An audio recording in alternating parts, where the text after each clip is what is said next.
ఘనమైన ఉన్నతమైన నీ నామమునకు స్తుతులు స్తోత్రములు చెల్లిస్తున్నాం. ఈ రెండవ దినము కూడా పరిశుద్ధ లేఖనములను ధ్యానించడానికి పూనుకుంటుండగా నీ ఆత్మ సహాయముతో నాయన మమ్మల్ని బలపరచండి. నిలబడి ఉన్న నీ దాసుడనైనా నన్ను నాయన బలపరిచి శక్తి కలిగిన నీ మాటలు చెప్పగలిగే సామర్థ్యాన్ని అనుగ్రహించండి. వినుచున్న నీ పిల్లలకు వారి కుటుంబాలకు సంఘానికి క్షేమాభివృద్ధిని కలిగించమని మిమ్మల్ని కోరుకుంటూ మొదటి తరగతిని మాట్లాడిన నీ దాసుని నాయన బలమైన నీ సాధనముగా వాడుకొనుమని బ్రతిమలాడుతూ ప్రాధేయపడుతూ ఉన్నతమైన నీ ప్రేమను బట్టి నాయన మా హృదయపూర్వకంగా కృతజ్ఞతాస్తుతులు చెల్లిస్తూ క్రీస్తు నామం నీ ప్రార్థన అడిగి వేడుకొనుచున్నాము తండ్రి, ఆమేన్. ప్రియమైన దేవుని వర్లారు, దేవుని మహాకృపను బట్టి ఆయన ఉన్నతమైన ప్రేమను బట్టి పరలోకమందున్న కన్న తండ్రిని స్తుతిస్తూ క్రీస్తు పేర కృతజ్ఞతాస్తుతులు చెల్లించుచున్నాను. ఈ మధ్యాహ్న కాలపు వేళ పరిశుద్ధ గ్రంథంలో నుండి కొన్ని చక్కటి సంగతులను మనం అందరము కలిసి ధ్యానించడానికి ప్రయత్నం చేద్దాం. దేవుని వాక్యము విన్నట్టుగా ఉండకూడదు, నేర్చుకున్నట్టుగా ఉండాలి. వినడానికి నేర్చుకోవడానికి ఉన్న తేడా ఏంటి? కేవలం విన్నామనుకోండి మర్చిపోతాం. నేర్చుకుంటే ఇంకొకరికి చెప్పగలిగే స్థితి మనకు కలుగుతుంది. ఇక్కడ మీరందరూ కూర్చున్నారు అంటే మొన్న 3 రోజులు ఏదో తరగతులు జరిగాయి కదా, ఏం జరిగింది అని మిమ్మల్ని అడిగితే వారికి చెప్పగలిగే స్థితిలో మీరు ఉండాలి. దాన్ని ఏమంటారంటే నేర్చుకున్నట్టు అంటారు. ఒక ఉపాధ్యాయుడు పిల్లల్ని మాటి మాటికి ప్రశ్నలు అడుగుతూ ఉంటాడు. ఎందుకు? వాళ్ళు వింటున్నారా, నేర్చుకుంటున్నారా తెలుసుకోవడానికి. సమాధానం చెప్పాడనుకోండి వాడు నేర్చుకుంటున్నట్టు, సమాధానం చెప్పలేదనుకోండి ఏం చేస్తున్నట్టు? వింటున్నట్టు. కేవలం వినువారుగా ఉంటే మనల్ని మనం మోసపుచ్చుకున్నట్లు ప్రేమన వారలారా. లేదు, విన్న వాక్యాన్ని నేను నేర్చుకొని నా జీవితాన్ని సరిదిద్దుకొని 10 మందికి నేను నేర్పిస్తాను అన్నప్పుడు నిజంగా విన్న వాక్యము శక్తి కలిగినదిగా నీలో పనిచేస్తుంది అని దాని అర్థం ప్రియమని వారలారా. కాబట్టి ఈ మధ్యాహ్న కాలపు వేళ కేవలం వినడానికి మనం రాలేదు, మనం నేర్చుకోవడానికి ఇక్కడికి వచ్చాం. కాబట్టి నేర్చుకునే ముందు మొబైల్స్ అన్నీ స్విచ్ ఆఫ్ చేయండి.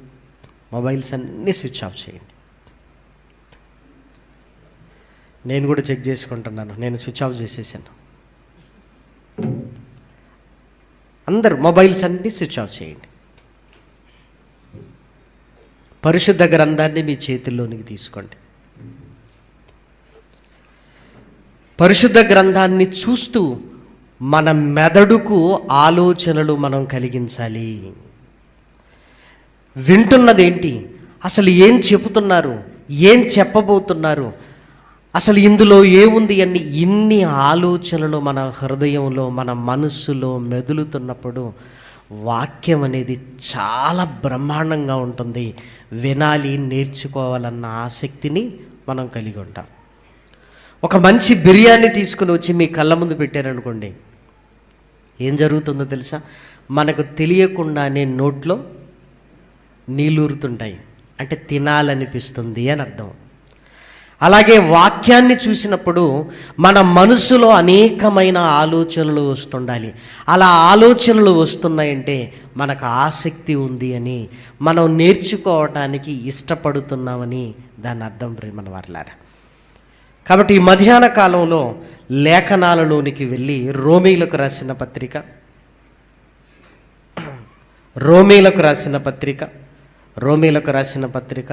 8వ అధ్యాయం, రోమీలకు రాసిన పత్రిక 8వ అధ్యాయము 31వ వచనాన్ని దయచేసి చూడండి.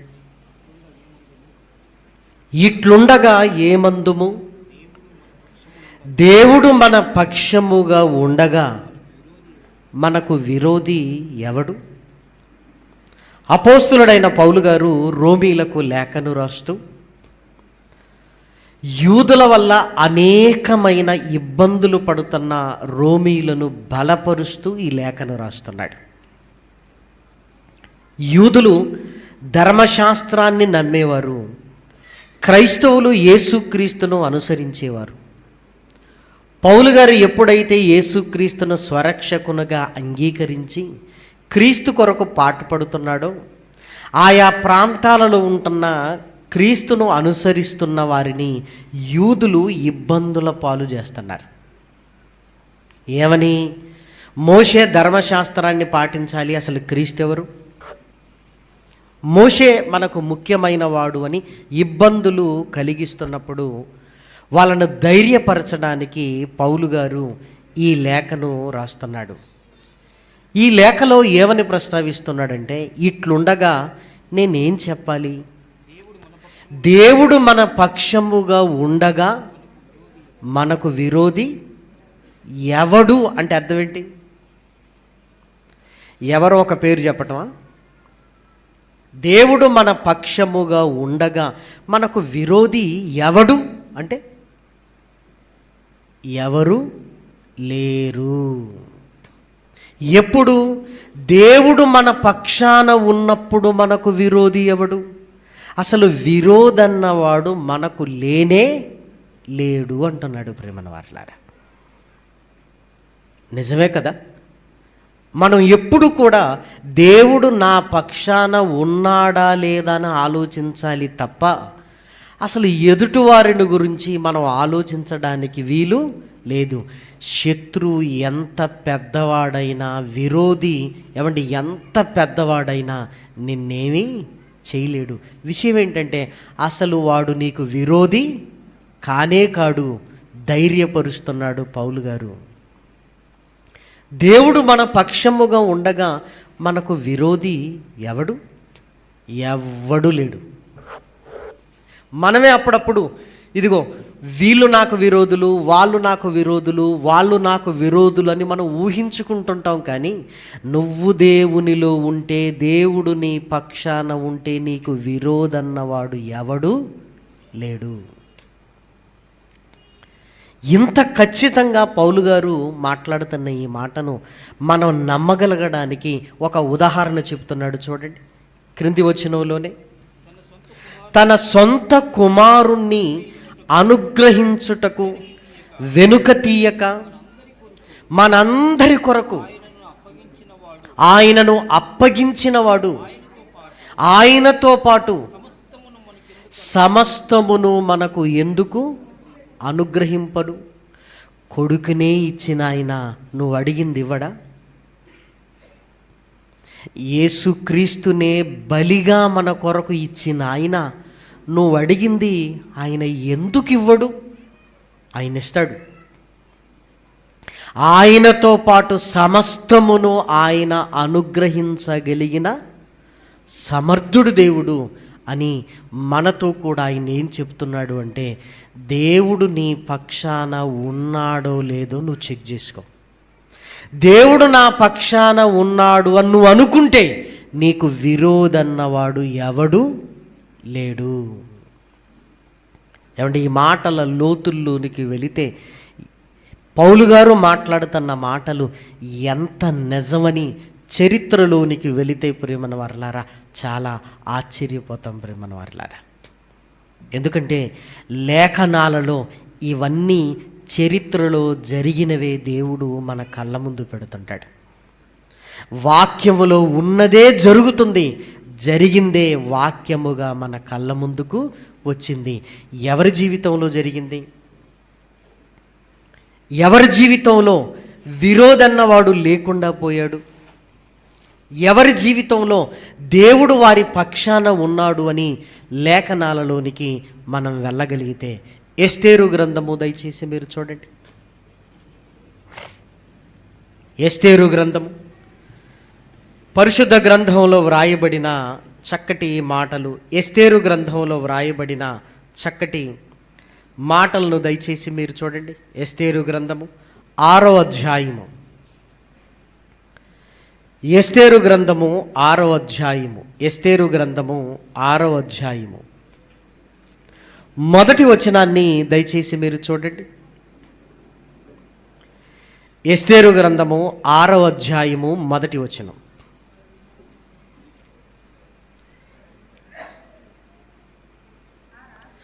ఆ రాత్రి నిద్ర పట్టకపోయినందున రాజ్యపు సమాచార గ్రంథము తెమ్మని రాజు ఆజ్ఞయ్యగా అది రాజు నెదుట చదివి వినిపించబడెను. ఇక్కడ రాజు పేరు అహష్వారోషు. ఒకసారి చెప్పండి అందరు, అహష్వారోషు. నోరు తిరుగుతుందా లేదా? అహష్వారోషు. ఆయనకు రాత్రి నిద్ర పట్టడం లేదు అంటే బెడ్ సరిగా లేదంటారా? రాజుకు బెడ్ సరిగా లేకపోవటం ఏంటి? మీరు ఆలోచించండి. కానీ నిద్ర పట్టడం లేదు, ఏం చెయ్యాలో తోచటం లేదు. రాజ్యపు సమాచారపు గ్రంథము తీసుకొని రమ్మని ఆజ్ఞ ఇచ్చాడు. తీసుకొని వచ్చారు బంట్రౌతులు. చదవండి అన్నాడు. అప్పుడు చదువుతున్నారు. రాజా, ఇదిగో ఇందులో ఏమి రాయబడింది అంటే, బంట్రౌతులు 2 షండులు తెరేషు బిగ్దాను అనువారు మిమ్మల్ని చంపాలి అని కుట్ర పన్నారు. ఆ కుట్ర మొర్దకై, ఆ కోట గుమ్మం దగ్గర ఉంటున్న మొర్దకై తెలిపాడు. విచారణ చేస్తే అది నిజమని తెలిసింది. మొర్దకై మీ ప్రాణాలను కాపాడాడు అని తెలియజేశాడు. అప్పుడు మరి మొర్దకైకి ఏమన్నా బహుమానం ఇచ్చారా అంటే, ఏమీ ఇవ్వలేదు ప్రభువా అన్నాడు. ఇది ఎప్పుడైతే విన్నాడో, నా ప్రాణాన్ని కాపాడిన మొర్దకైకి బహుమానం ఇవ్వకపోవటం ఏంటి అని మనసులో పెట్టుకున్నాడు. చక్కగా నిద్ర పట్టింది, పడుకున్నాడు. అంటే ఇప్పుడు ఎందుకు నిద్ర పట్టలేదు మీరు ఆలోచించండి. ఎందుకు నిద్ర పట్టలేదు? మొర్దకైని గురించి రాజుకు తెలియాలి అంటే దేవుడు ఆ రాత్రి ఏం చేయాలి? రాజుకు నిద్ర పట్టకూడదు. రాజ్యపు సమాచారపు గ్రంథం తెమ్మనాలి. మొర్దకై నా ప్రాణాలను కాపాడితే ఆయనకు బహుమానం ఏమి ఇవ్వలేదు అని మనసులో పెట్టుకోవాలి. మనసులో పెట్టుకోవాలి. ఆ తర్వాత నిద్ర పట్టేసింది. ఎప్పుడు గుర్తుపెట్టుకోండి, కొన్నిసార్లు రాత్రి మనకు కూడా నిద్ర పట్టదు ప్రేమను వర్లారా. రాత్రి నిద్ర పట్టదు. మీరు చాలా జాగ్రత్తగా ఆలోచించాలి. రాత్రి మీకు నిద్ర పట్టట్లేదు అంటే దేవుడు మీతో ఏదో మాట్లాడాలి అనుకుంటున్నాడు అన్నమాట. అదేంటి? పగలంతా ఉన్నప్పుడు దేవుడు మాట్లాడవచ్చు కదంటే పగళ్ళు టైం ఇస్తాం ఆయనకి? ఏదో 3 రోజులు తరగతులు కనుక వచ్చి కూర్చున్నాం, ఎల్లుండి నుంచి తుపాకీ గుండు కూడా దొరకం మనం కదా. ఈ 3 రోజులు చక్కగా ఒడిలో బైబిల్ పెట్టుకున్నాం. నిజంగా ఈ ఫోటో తీసుకొని జాగ్రత్త పెట్టుకోవాలి. ఎందుకంటే 3 రోజుల తర్వాత మళ్ళీ ఇదే సమయానికి బైబిల్ తీసుకురారా, బైబిల్ తీసుకురా అని ఇంట్లో బైబిల్ పెట్టుకుని కూర్చుంటారా? కూర్చోం మనం.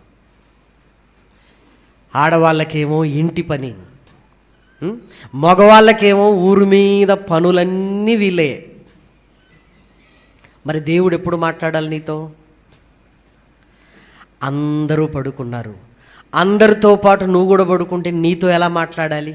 అందుకే నీకేం జరుగుతుందన్నమాట, నిద్ర పట్టదు. ఈసారి ఎప్పుడైనా మీకు నిద్ర పట్టకపోతే మీరు అర్థం చేసుకోండి, దేవుడు నాతో ఏదో మాట్లాడాలి అని ఆయన ఇష్టపడుతున్నాడు అని ముందు మీకు అర్థం కావాలి. నెక్స్ట్ మనం ఏం చెయ్యాలి అంటే వెంటనే పరిశుద్ధ గ్రంథాన్ని తీసుకోవాలి, వాక్యాన్ని చదువుతూ ఉండండి. దేవుడు వాక్యము ద్వారా మీతో మాట్లాడుతుంటాడు. మీకు అవసరమైన, మీతో చెప్పాలనుకున్న మాట అందులో మీకు అర్థమవుతుంది. ప్రియమైన దేవుని పిల్లలారా, అర్థమవుతుంది. కానీ ఎక్కడ మనం బైబిల్ తీసుకుంటామేమో అని దుష్టుడు ఏం చేశాడు? ఏం చేశాడు? నిద్ర పట్టకపోతే ఏం చేస్తాం చెప్పండి? మొబైల్ ఎక్కడ పెట్టుకున్నాం? తల కిందే. ఇన్ని రోజులు బైబిల్ తలకిందులు ఉండేటువంటి నా చిన్నతనంలో ఇప్పుడు తలకింద ఉండేది మొబైల్. దాన్ని తీయటం, దాన్ని తీసిన తర్వాత నిద్ర పట్టినా పోం, నిద్ర వస్తుంటుంది అయినా పోం మనం. ఇక దేవుడు ఎప్పుడు మాట్లాడాలి మనతోటి? అందుకే చాలామందికి దేవుని మాట అనుభవపూర్వకముగా తెలియదు. ప్రియమైన వారలారా, చెప్పగలరా దేవుడు ఈరోజు నాతో ఈ మాట మాట్లాడాడు అని ఎంతమంది చెప్పగలుగుతున్నారు?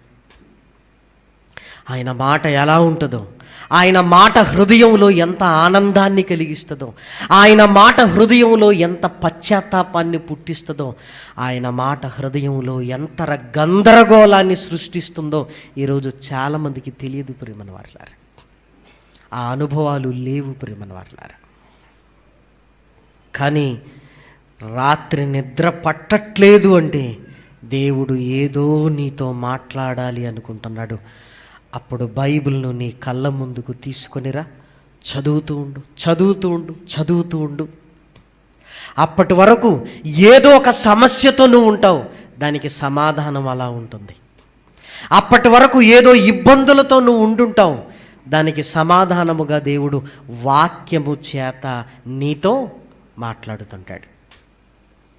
ఏమంటే సేవకుడు మాట్లాడుతుంటే ఇదిగో నా ద్వారా దేవుడు మీతో మాట్లాడుతున్నాడు అని మనం అందరం భావిస్తుంటాం. ఏమండి, నా ద్వారా మాట్లాడితేనే ఇంత బాగున్నప్పుడు దేవుడు మీతోనే మాట్లాడితే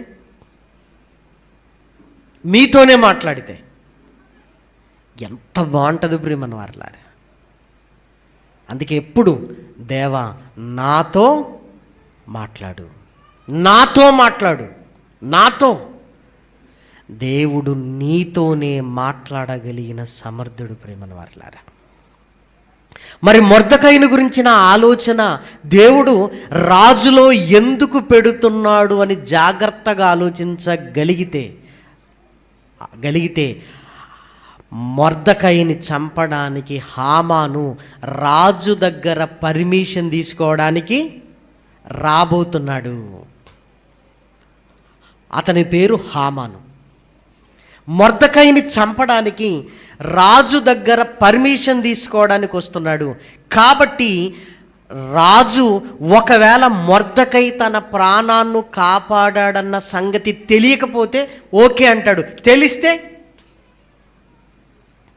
తెలిస్తే మొర్దెకైని చంపడానికి ఇష్టపడడు. అసలు మొర్దెకైకి హామానుకు గొడవేంటి? మొర్దెకైకి హామానుకు గొడవేంటి? ఆ గొడవ ఏంటి అంటే, కోట గుమ్మం దగ్గర మొర్దెకై కూర్చున్నాడు. హామాను కోటలోనికి వెళుతున్నాడు, బయటికి వెళుతున్నాడు, కోటలోనికి వెళుతున్నాడు, బయటికి వెళుతున్నాడు. వెళుతున్నప్పుడు అందరూ లేచి ప్రధాని హామాను గారికి దండాలు దండాలు దండాలు, నమస్కారాలు నమస్కారాలని గజగజ వణుకుతూ సాష్టాంగ నమస్కారాలు చేస్తున్నారు. మొర్దెకై చేయట్లేదు. హామాను లోపలికి వెళ్ళిన తర్వాత పక్కనున్నవారు, ఒరేయ్ మొర్దెకై, నీ పేరు మొర్దెకయే కదా? అవునండి, నా పేరు మొర్దెకై. వెళ్ళింది ఎవరనుకుంటున్నావు? హామాను. నమస్కరించట్లేదేంటి నువ్వు? నీ ప్రాణం తీస్తాడు ఏమనుకుంటున్నావో? అప్పుడు మొర్దెకై, అయ్యా హామాను గారంటే నాకు కోపమేమీ లేదు, ఆయన అధికారి, ఆయన చెప్పినట్టుగా నేను వింటాను. కానీ నేనెవరినంటే నేను యూదుడిని, అంటే జీవము కలిగిన దేవుణ్ణి నమ్మిన ఆయన్ని. మాకు ఆజ్ఞలున్నాయి. ఆ ఆజ్ఞలలో మొట్టమొదటి ఆజ్ఞ ఏంటి? నేను తప్ప వేరొక దేవుడు ఉండకూడదు. పైన ఆకాశం అందే కానీ, క్రింద భూమి అందే కానీ, భూమి క్రింద నీళ్ళ అందే కానీ ఏ రూపమును నువ్వు చేసుకొనకూడదు, దానికి సాగిలపడకూడదు. ఆ ఆజ్ఞ అండి, అది దేవునిది. ఆ ఆజ్ఞను మీరి ఆయనకు సాష్టాంగ నమస్కారం చెయ్యటం నా వల్ల కాదు. అసలు మొర్దకై చూసారా, పరాయి దేశంలో ఉండి ఏం చేస్తున్నాడో తెలుసా? దేవుని ఆజ్ఞలను పాటించాలి, నాకేం జరిగినా పర్వాలేదు అని ఆజ్ఞల మీద నిలబడ్డాడు ప్రేమన్న వారలారా. అది పక్కనున్న వారు తెలుసుకొని నిజంగా మన దగ్గర కబుర్లు చెప్తున్నాడు,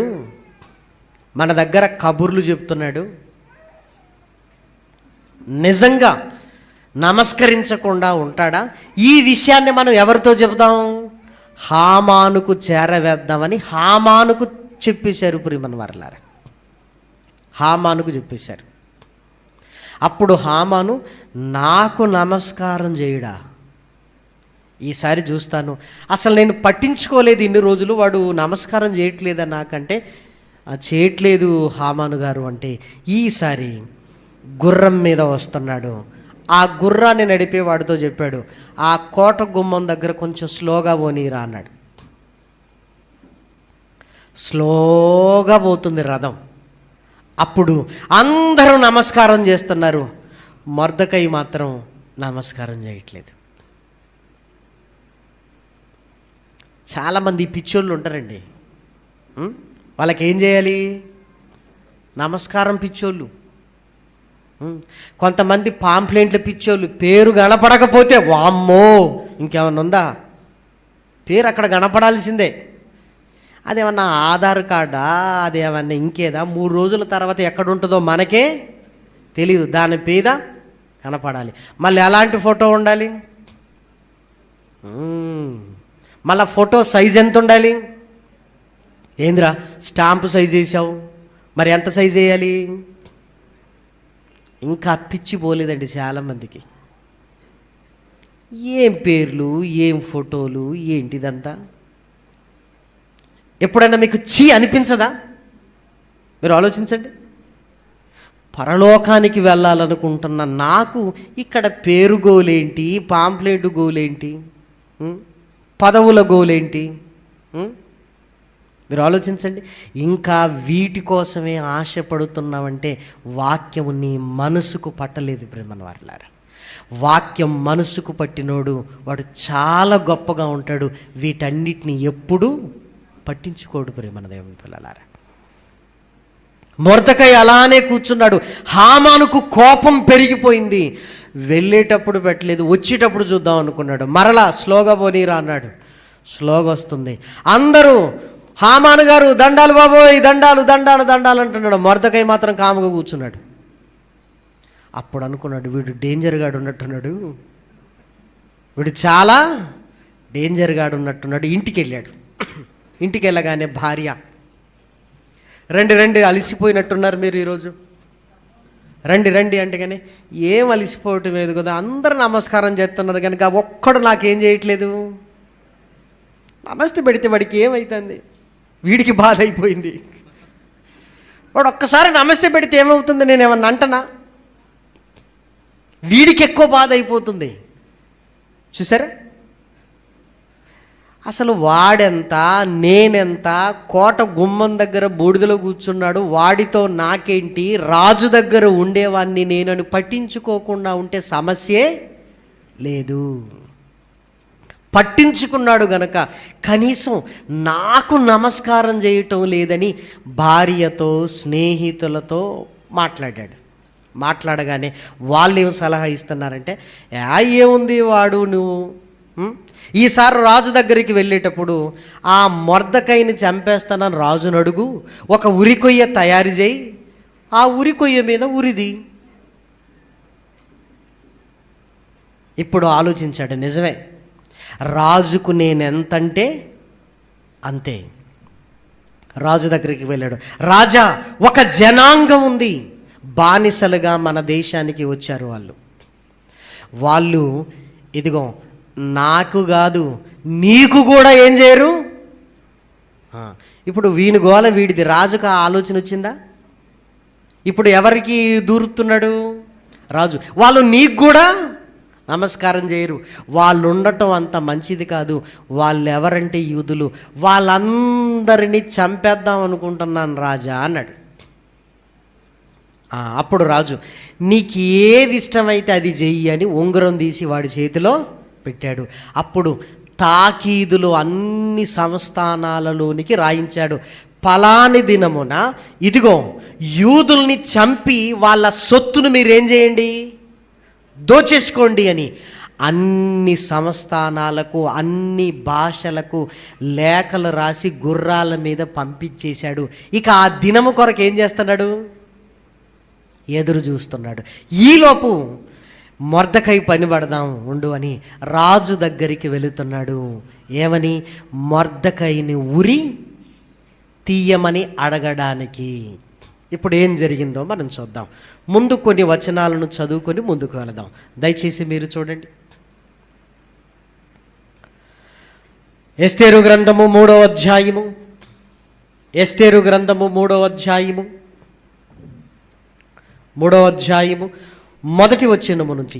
ఈ సంగతులైన తరువాత రాజైన అహష్వేరోషు హమ్మెదాత కుమారుడును అగాగీయుడునగు హామానును గణపరిచి వానిని హెచ్చించి వాని పీఠమును తన దగ్గరున్న అధిపతులందరికంటే ఎత్తుగా ఉంచెను. కాబట్టి రాజు గుమ్మమునున్న రాజసేవకులందరూ రాజాజ్ఞానుసారముగా మోకాలుని హామానుకు నమస్కరించిరి. మొర్దెకై వంగకయు నమస్కారము చేయకయు ఉండగా రాజు గుమ్మమునున్న రాజసేవకులు, నీవు రాజాజ్ఞను ఎందుకు మీరుచున్నావని మొర్దెకైని అడిగిరి. ఈ ప్రకారము వారు ప్రతి దినము అతనితో చెప్పుచూ వచ్చినను మొర్దెకై యొక్క మాటలు స్థిరపడునో లేదో చూతమని దాన్ని హామానుకు తెలిపిరి.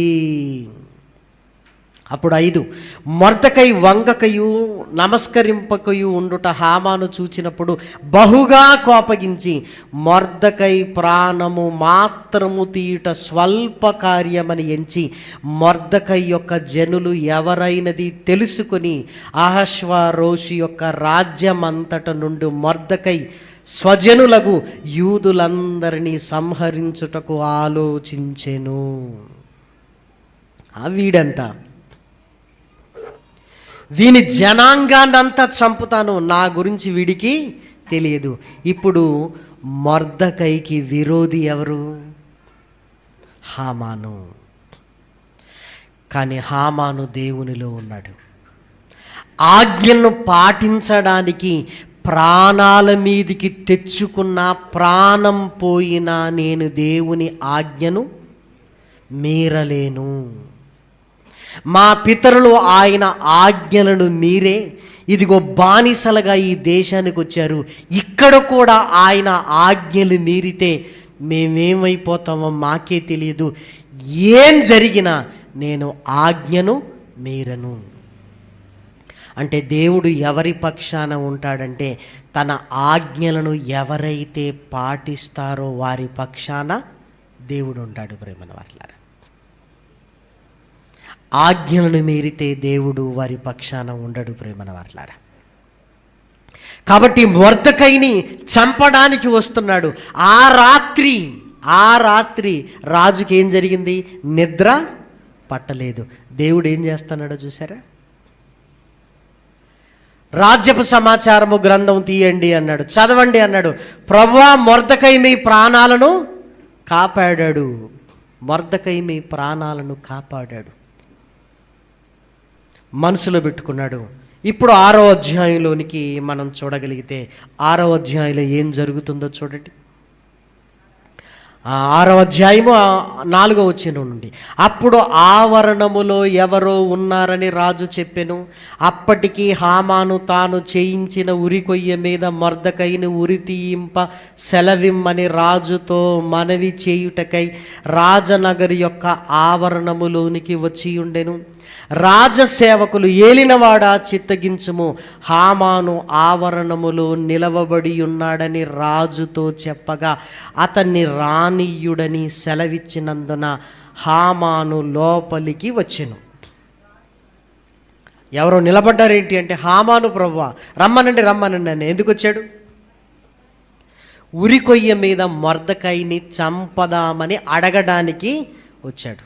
అప్పటికే రాజు బుర్రలో ఏముంది, మొర్దెకై నా ప్రాణాలను కాపాడాడని రాజు బుర్రలో ఉంది. ఇప్పుడు హామాను రాగానే ముందు రాజు అడుగుతున్నాడు, నేను ఎవరినైనా సన్మానించాలనుకున్నానో అనుకో, ఏం చేస్తే బాగుంటుంది హామాను అని అడిగాడు. హామాను ఏమనుకుంటున్నాడు? ఓహో, గొప్ప సన్మానం ఖచ్చితంగా నాకే అని లిస్ట్ ఇచ్చేశాడు. రాజవస్త్రములు ధరింపజేయగా రాజు ఎక్కు గుర్రమును ఒకడు తీసుకొని రాగా, ఇదిగో ఆ గుర్రం మీద కూర్చోబెట్టి రాజు కిరీటం తల మీద పెట్టి, ఇదిగో రాజును అపేక్షించడానికి ఈ విధముగా సన్మానం జరుగుతుంది అని వీధుల్లో తిప్పుకుంటూ రావాలి అన్నాడు. వెంటనే ఇమ్మీడియట్గా నువ్వు వెళ్ళి మొర్దెకైకి చేయిపో అన్నాడు. నువ్వెవరికి వెళ్ళి మొర్దెకైకి చేయిపో అన్నాడు. చంపడానికి నేను వస్తే సన్మానమే నా చేతుల్లో జరుగుతుందేంటి అని కుమిలిపోయాడు. మన వాళ్ళారా, కుమిలిపోయాడు. సన్మాన కార్యక్రమం అంతా అయిపోయింది. ఇంటికి ఎలా వెళ్ళాడు? చిప్ప మొహం పెట్టుకొని వెళ్ళాడు. భార్య చూసింది, ఏంటంటే అలా ఉన్నారు? ఏం లేదు. చెప్పండి, మీ మొహం అలా ఉంటుందో నాకు తెలీదా మీకు? చెప్పండి అంటే బోర్డు ఏడ్చేసాడు. మన వర్లారా, ఏంటండి అంటే, హామానుగాడికి సన్మానం చేసి వస్తున్నానే నేను. సన్మానం చేసి వస్తున్నారా? చంపడానికి వెళ్ళడానికి వెళ్ళారు మీరు. కానీ అక్కడ ఏం జరిగిందో తెలుసా? ఇది జరిగింది అన్నాడు. అప్పుడు వెంటనే హామాను భార్య పేరు జెరెషు స్నేహితులను పిలిపించింది, జ్ఞానులను పిలిపించింది. అసలు ఏం జరుగుతుంది ఒక్కసారి ఆలోచించండి అని అందరూ కలిసి కూర్చొని ఆలోచించారు. ఆలోచించి భార్య హామాను దగ్గరికి వచ్చింది. ఏమండి, ఏంటి? ఆ మొర్దెకై యూదుడా?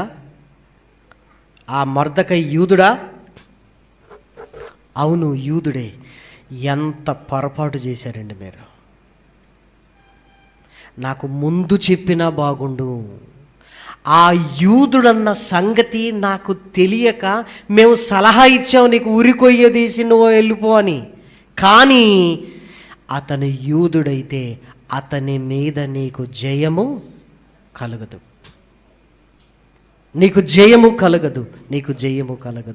ఇప్పుడు చూడండి, 6వ అధ్యాయంలో వ్రాయబడిన మాట 13వ వచనం. హామాను తనకు సంభవించినదంతయు తన భార్య అయిన జెరెషుకు తన స్నేహితులందరికీ తెలుపగా, అతని యొద్దనున్న జ్ఞానులను అతని భార్య అయిన జెరెషును, ఎవని చేత నీకు అధికార నష్టము కలుగుచున్నదో ఆ మొర్దెకై యూదుల వంశపు వాడైన ఎడల అతని మీద నీకు జయము కలగదు, అతని చేత అవశ్యముగా చెడిపోదు అని అతనితో అనిరి. ఎంత ఖచ్చితంగా ఎలా చెప్పగలిగారండి? ఇప్పటి వరకు నేను చెప్పిందంతా మీకు తెలిసిందే. ఇప్పుడు నేను చెప్పబోయేది తెలియంది ప్రేమన వారలారా. జెరెషుకు యూదుడైతే నీకు అధికార నష్టం కలుగుతుంది, నీకు జయము కలుగదు, అవశ్యముగా నీవు చెడిపోతావు. వాళ్ళకి ఎలా తెలిసింది? ఏమండి, యూదులతో ఎందుకు పెట్టుకున్నారండి? ముందే ఆ ముక్క నాకు చెప్పొచ్చు కదా, యూదుడని. ఇదిగో 3 జరుగుతాయి మన కుటుంబానికి. మొదటిది ఏంటో తెలుసా? నీకు అధికార నష్టం, నీకు పదవి పోతుంది. రెండవది, నీకు మొర్దెకై మీద జయము కలగదు. మూడవది, అవశ్యముగా నువ్వు చెడిపోతావు. నువ్వు చెడిపోతావంటే అర్థం ఏంటి? మన కుటుంబం నాశనం అయిపోతుందండి. ఎందుకండి ఆ యూదులతో పెట్టుకున్నావు అని చెప్తుంది ప్రేమన వారలారా. ఈమె దేన్ని బట్టి చెప్పగలుగుతుంది? ఈమెకి ఎలా తెలుసు అసలు? మీరు ఆలోచించండి. ఒకరోజు స్త్రీల సమాజపు మీటింగ్ జరిగింది. వాళ్ళకు వాక్యం చెప్పడానికి ధ్యానిస్తున్నప్పుడు మొర్దెకై భార్య జెరెషును గురించి చెబితే బాగుంటుంది అని జెరెషును గురించి ఈ లేఖనాన్ని చదువుతున్నాను. చదువుతున్నప్పుడు నేను అనుకున్నది ఒకటి, కానీ దేవుడు ఆలోచన కలిగించింది మరొకటి. ప్రేమన వారలారా, ఇక్కడ ఆగిపోయి అసలు జెరెషుకు ఎలా తెలుసు, ఎలా పర్ఫెక్ట్గా చెప్తుంది. అతడు యూదుడైతే నీకు పదవి గండం, అధికార నష్టము కలుగుతుంది. రెండవది, నీకు జయము కలుగదు. మూడవది, అవశ్యముగా నీవు చెడిపోదువు. ఎలా తెలుసండి జెరెషుకి? పోనీ జెరెషు చెప్పినట్లే జరిగిందా, జరగలేదా? ఆమె చెప్పినట్టే జరిగింది, ఆమె చెప్పినట్టుగా జరిగింది. ఏం జరిగిందో ఇప్పుడు మీరు ఆలోచించండి. ఎస్తేరు ఇచ్చే విందుకు రమ్మంటున్నారు అని హామాను వెళ్ళాడు. హామాను వెళ్ళిన తర్వాత ఏం జరిగింది అంటే, రాజు ఎస్తేరుని అడుగుతున్నాడు, నీ కోరిక ఏంటో చెప్పు అన్నప్పుడు, నా వాళ్ళ ప్రాణాన్ని, నా ప్రాణం నేను సంపాదించుకోవాలంటే నీ ప్రాణానికి నీ వాళ్ళ ప్రాణానికి వచ్చిన నష్టం ఏంటి? ఎవరు చంపాలనుకుంటున్నారంటే దుష్టుడైన ఈ హామానే. హామాను ఎదురుగానే ఉన్నాడు. రాజుకు ఏం చేయాలో అర్థం కాక విందును విడిచి వెళ్ళిపోయాడు. వచ్చే సమయానికి ఏం జరిగిందంటే, హామాను ఎస్తేరు కాళ్ళ మీద పడి నన్ను క్షమించండి అంటున్నాడు. కాళ్ళ మీద పడుండేసరికి ఈలోపు ఎవరు వచ్చారు? రాజు వచ్చాడు. రాజుకి ఏమర్థమైంది? ఒకడు నా ఎదుటనే రాణి పట్ల ఇలా ప్రవర్తిస్తాడు అనగానే బంట్రౌతులు ఏం చేశారు? వెంటనే ముసుగు గెప్పారు, ఏం మాట్లాడకుండా. అప్పుడు బంట్రౌతులకి ఏం జ్ఞాపకం వచ్చింది? రాజా, మీ ప్రాణాన్ని కాపాడిన మొర్దెకైని చంపడానికి ఇంటి దగ్గర ఏం తయారు చేయించాడో తెలుసా? ఉరికొయ్య అనగానే రాజు అసలే తిక్క కోపం మీద ఉన్నాడు. వీణ్ణే ఉరి దిగిపోండి అన్నాడు. అంతే, ఇంకా వీణ్ణే ఉరి దిగిపోండి. ఆ ఉరికొయ్య మీద వెళ్ళారు. హామాను 10 మంది కుమారులను హామానును ఏమండి ఉరి తీసి పడేసిపోయారండి. మీరు ఆలోచించండి. జెరెషు ఏం చెప్పిందో ఖచ్చితంగా అదే జరిగింది. జెరెషుకు ఎలా తెలుసు? జెరెషు ఏమన్నా యూదురాలా?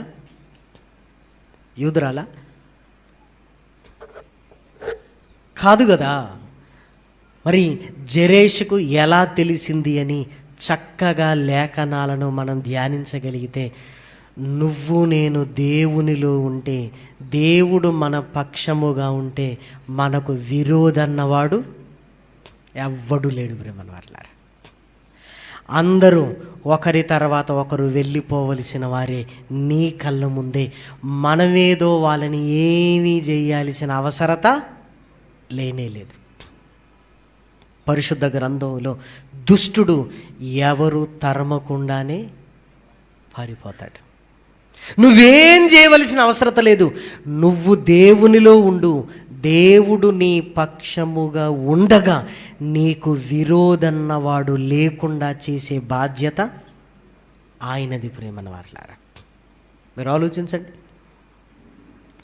మొర్దెకైని చంపాలి అనుకున్నాడు, చివరికి చచ్చింది ఎవరు? హామానే. ప్రేమన వారలారా, మొర్దెకై విరోధన్నవాడు ఉన్నాడా? మొర్దెకైకి లేడు. మనం ఏం చేయవలసిన అవసరత లేనే లేదు. నువ్వు ఆజ్ఞలను పాటించు. దేవుడు నీ వెనకాలుంటాడు. దేవుడు నీ వెనకాలుంటే ఆయనే అన్నీ చేస్తాడు. నువ్వు చేయాల్సింది ఏమీ లేదు. ఇట్లుండగా ఏమందుము? దేవుడు మన పక్షముగా ఉండగా మనకు విరోధి ఎవడు? జెరెషుకు ఎలా తెలిసిందో ఇప్పుడు చరిత్రలోనికి వెళ్ళి జాగ్రత్తగా ఆలోచిద్దాం. ఎస్తేరు గ్రంథములో ఉంటున్న ఈ చరిత్ర ఏ ప్రాంతంలో జరుగుతుందో ఒకసారి మీరు చూడండి. ఎస్తేరు గ్రంథము మొదటి అధ్యాయము 5వ వచనాన్ని దయచేసి చూడండి. ఎస్తేరు గ్రంథము 1వ అధ్యాయము 5వ వచనం. ఆ దినములు గడిచిన తరువాత రాజు షూషను కోటలో ఉన్న అంటే ఎస్తేరు గారు షూషను కోటలో ఉన్నారు. ఆ కోట గుమ్మం ముందు ఎవరున్నారు? మర్దకై ఉన్నాడు. ఇది షూషను కోటలో జరుగుతుంది. ఇది జ్ఞాపకం పెట్టుకోవాలి. షూషను కోటలో జరుగుతుంది. ఇప్పుడు మరొక మాట చదువుకుందాం, దయచేసి చూడండి. దానియేలు గ్రంథంలో వ్రాయబడిన ఒక చక్కటి మాట దయచేసి చూడండి. దానియేలు గ్రంథము 8వ అధ్యాయము. దానియేలు గ్రంథము 8వ అధ్యాయము మొదటి 3 వచనాలను దయచేసి చూడండి. రాజగు బెల్షస్సరు ప్రభుత్వపు 3వ సంవత్సరమందు దానియేలను నాకు మొదట కలిగిన దర్శనము గాక మరి ఒక దర్శనము కలిగెను. నేను దర్శనము చూచుచున్నప్పుడు నేను ఏలామను ప్రదేశ సంబంధమగు షూషను పట్టణపు నగరిలో ఉండగా దర్శనము నాకు కలిగెను. దానియేలుకు ఈ దర్శనం ఎక్కడ కలుగుతుంది? షూషను పట్టణము. ఎస్తేరు గారు ఎక్కడున్నారు? షూషను కోట. అంటే షూషను పట్టణములో కట్టబడిన కోట గనక దానికి ఏం పేరు? షూషను కోట. అప్పుడప్పుడు చూడండి మైసూర్ ప్యాలెస్ అంటారు. మైసూర్ ప్యాలెస్ అని ఎందుకన్నారు? మైసూర్లో ఉంది గనక మైసూర్ ప్యాలెస్. షూషను కోట అని ఎందుకన్నారు? ఇప్పుడు షూషను పట్టణములో ఉంది గనక షూషను కోట. అంటే దానియేలు చూసిన దర్శనాలు షూషను పట్టణములోనే. ఎస్తేరు గారి చరిత్ర జరిగింది కూడా షూషను పట్టణంలోనే. ఈ రెండిట్లో ఏది ముందు జరిగింది?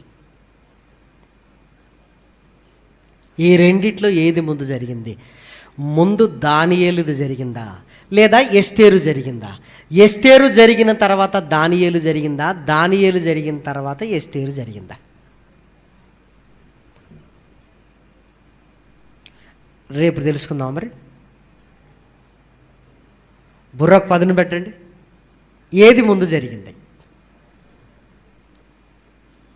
ఏదో విన్నట్టుగా, తప్పైనా పర్లేదు, ధైర్యంగా చెప్పండి. ముందు మరి మాట్లాడటం రావాలంతే. తప్పైతే ఏంది? తప్పు చెప్పకూడదేంటి? ఏది ముందు జరిగింది? దానియేలు ముందు జరిగిందని పురుషులు అంటున్నారు. స్త్రీలు ఏమంటారు చెప్పండి? స్త్రీలు కూడా దానియేలే అంటున్నారు. అందులో ఏ మాత్రం అనుమానం లేదు, దానియేలుదే ముందు జరిగింది. కానీ రాయబడింది ఏంటి? ఎస్తేరు గ్రంథం ముందు రాయబడింది, దానియేలు గ్రంథం తర్వాత రాయబడింది. కానీ జరిగింది దానియేలు ముందు జరిగింది, ఎస్తేరుది తర్వాత జరిగింది. ఎలా చెప్పగలవంటే దానియేలు గారు నెబుకద్నెజరు కాలాలలో ఉన్నాడు, బెల్షస్సర్ కాలాలలో ఉన్నాడు కదా. ఎస్తేరు గారు అహష్వారోషు కాలంలో ఉంది. ఈ అహష్వారోషు ఎప్పుడు వచ్చాడు అంటే బెల్షస్సర్ చనిపోయిన తర్వాత రాజ్యము 2 భాగాలుగా విభాగింపబడింది. మాదీయులు, పారసీకులు. అంటే మాదీయుల రాజులు ఎవరంటే దర్యావేషులు, పారసిక రాజులు ఎవరంటే కోరేషు రాజులు అన్నమాట. ఇప్పుడు అహష్వారోజు రాజుగా ఉన్నప్పుడు ఇది జరుగుతుంది. అంటే ముందేం జరిగింది చెప్పండి? ఇప్పుడు ఇంకా డౌట్ ఉందా? దానియేలు ముందు జరిగింది, తర్వాత ఎస్తేరు జరిగింది. ఇప్పుడు దానియేలు గ్రంథంలో ముందు ఏం జరిగిందో కోటలో అని జాగ్రత్తగా జ్ఞాపకం చేసుకోగలిగితే, నిన్న ఒక టాపిక్ నేను చెప్పాను, దానియేలు గారు ప్రార్థన గురించి చెప్పాను. దానియేలు గారు ప్రార్థన చేస్తున్నప్పుడు గిట్టని వారు దానియేలు గారు చేసిన ప్రార్థనను అపార్థం చేసుకుని చట్టం చేశారు, రాజు దగ్గర తప్ప ఎవరి దగ్గర మనవి చేయకూడదు అని.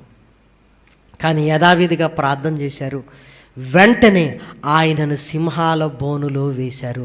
రాజు వెళ్ళాడు, సింహాలు ఏ హాని చేయకుండాట చూచి దానియేలును బయటికి తీసుకురమ్మన్నాడు.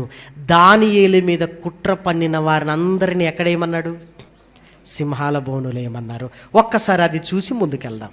6వ అధ్యాయం దానియేలు గ్రంథము, 6వ అధ్యాయం దానియేలు గ్రంథము 6వ అధ్యాయములో దయచేసి చూడండి 24వ వచనం. 6వ అధ్యాయము 24వ వచనం.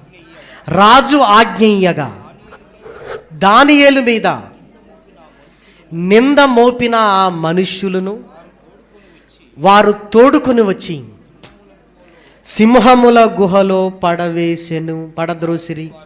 వారిని, వారి కుమారులను, వారి భార్యలను పడద్రోసిరి. వారా గుహ అడుగునకు రాకమునిపే సింహముల పాలైరి. ఈ జరిగిందంతా ఏం చేస్తున్నారు అంటే రాజ్యపు సమాచారపు గ్రంథంలో వ్రాస్తూ ఉన్నారు. ప్రేమన వారలారా, ఇప్పుడు మనం మాట్లాడుతున్న మాటలు టెక్నాలజీ ఉంది కనుక రికార్డ్ చేసుకుంటున్నాం. మరి రాజుల కాలంలో ఈ వీడియోలు ఇవి ఉన్నాయా? లేవు. అప్పుడు ఏం చేసేవారు? రాజ్యపు సమాచారపు గ్రంథంలో రాసేవారు. ప్రేమన వారలారా, దీనంతటినీ రాసి రాజు ఏం చేశాడో మీరు చూడండి. 25. అప్పుడు రాజగు దర్యావేషు లోకమంతట నివసించు సకల జనులకును రాష్ట్రములకును ఆయా భాషలు మాటలాడు వారికిని ఈలాగు వ్రాయించెను. మీకు క్షేమాభివృద్ధి కలుగునుగాక. నా సముఖ నియమించినదేమనగా నా రాజ్యములోని సకల ప్రభుత్వముల యందుండు నివాసులు దానియేలు యొక్క దేవునికి భయపడుచు ఆయన సముఖమున వణుకుచుండవలెను. ఆయనే జీవము కలిగిన దేవుడు, ఆయనే యుగ యుగములుండువాడు. ఆయన రాజ్యమునకు నాశనము కానేరదు. ఆయన ఆధిపత్యము తుదమట్టుకుండును. ఆయన విడిపించువాడును రక్షించువాడునై ఉండి పరమందును భూమి మీదను సూచక్రియలను ఆశ్చర్యకార్యములు చేయువాడు. ఆయనే సింహముల నోట నుండి ఈ దానియేలును రక్షించను అని వ్రాయించను. ఎవరికి రాయించాడు? అన్ని రాష్ట్రాల వారికి, అన్ని భాషల వారికి రాయించాడు. దానియేలు చరిత్ర అయిపోయింది. అయిపోయిన తర్వాత ఏం జరిగింది అంటే మాదీయులు, పారసీకులు రాజులుగా వచ్చారు. అప్పుడు కోటలోనికి ఎవరు వెళ్ళారు? ఎస్తేరు గారు వెళ్ళింది. తర్వాత ఇది జరుగుతుంది. అప్పటికి దానియేలు గారి చరిత్ర ముగిసిపోయింది. ఎస్తేరు గారి చరిత్ర జరుగుతుంది. ఇప్పుడు హామానును భార్య అడిగింది. ఏమని? ఆయన యూదుడా? ఆ యూదుడు. అయ్యో, యూదులతో ఎందుకు పెట్టుకున్నారు? అవశ్యముగా 3 జరుగుతుంది. అధికార నష్టము కలుగుతుంది, జయము కలగదు, అవశ్యముగా నువ్వు చెడిపోతావు. ఖచ్చితంగా ఎలా చెప్పగలిగింది అంటే స్నేహితులను పిలిపించింది, జ్ఞానులను పిలిపించింది. జ్ఞానులు రాగానే వాళ్ళందరూ చరిత్రలో ఇలాంటిది ఒకటి జరిగింది, ఎప్పుడు జరిగింది అని ఆ తాకీదులన్నీ తీసేసరికి దానియేలుకు జరిగింది కనబడింది. దానియేలు ఎవరు? యూదుడు. కుట్ర పన్నింది ఎవరు? మిగిలిన వారు. సింహాల బోనులు వేద్దామనుకున్నారు, కానీ దానియేలు బయటికి వచ్చాడు. వీరు లోపలికి వెళ్ళిపోయారు. దానియేలు మీద కుట్ర పన్నిన వారికి 3 జరిగాయండి. మొదటిది అధికారం కోల్పోయారు, రెండవది జయము కలగలేదు, మూడవది అవశ్యముగా చెడిపోయారు. అంటే జెరెషుకు ఎలా తెలిసింది అంటే జ్ఞానులు చరిత్రలోనికి వెళ్ళి తాకీదులన్నీ తీయగానే ఇదిగో యూదుడైన దానియేలు మీదికి లేచిన వారికి ఈ గతి పట్టింది. నువ్వు కూడా యూదుడి మీదికి వెళుతున్నావు, మనకు కూడా ఇదే గతి అని దానియేలు గ్రంథంలో రాయబడినది జ్ఞానులు వెలికి తీసి చెప్పటం వల్ల జెరెషు భయపడిపోయింది. భయపడటమే కాదు, ఇదిగో చెప్పిందంతా జరిగింది. ప్రియమైన దేవుని పిల్లలారా, ఇప్పుడు చూడండి మరలా ఎస్తేరు గ్రంథము